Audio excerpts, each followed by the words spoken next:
Hey everyone, Phlashweb here, and in this video I'm going to be talking about clients and when you need to say no.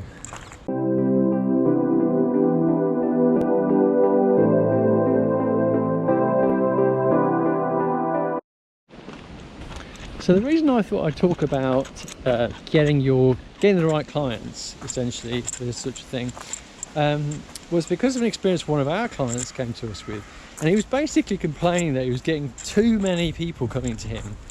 That's how he initially described it, and I said that's a nice problem to have. It's client related work, and what his real problem was that he was basically getting what he called small clients, too many small clients, too many bitty clients, and they were distracting him from his larger, higher value bits of work. And I said, well, okay, so it sounds like the root of your problem isn't really dealing with clients problem. I mean, that is one way to deal with it, right? You could just basically say, okay, let's segregate the business and allocate a specific resource to deal with this type of client, right? I mean, if it does good profit for you, then why not do that? But in this guy's case, it wasn't really something that he wanted to explore. And I said, well, in that case, you need to look at your marketing and who are you targeting, right? Because the first part of his problem was that who are these people? How did they get to him, right? They must have arrived there through some marketing channel, right? Or a referral, which actually doesn't really matter because I'll get to that. So I started with him and we had a look at his client avatar, who his ideal client was. He had a pretty good definition, actually. That's the first point, right? Because you need to understand, who does your service relate to, right? If your service is a bespoke solution development agency, which this guy was essentially, and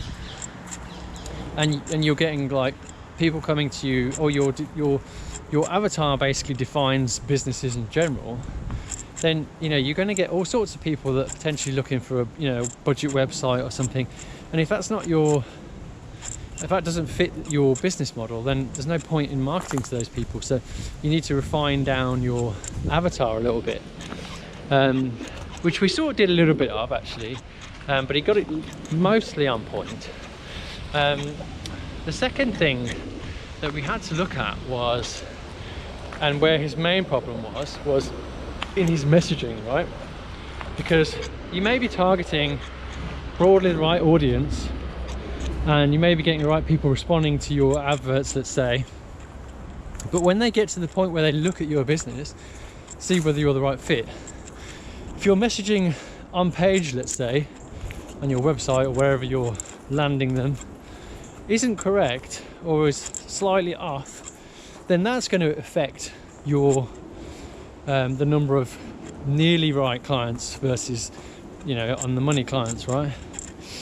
And in his case, the language he was using was talking more to, let's say, solopreneurs than the type of businesses that he was looking for, which are actually sort of slightly larger businesses or corporates. So we adjusted his languaging and the offering on the page, and that actually helped him out. But that's the second thing. So you need to look at the messaging that you're delivering when they land on your site. So then the next thing you need to look at and think about is filtering, right?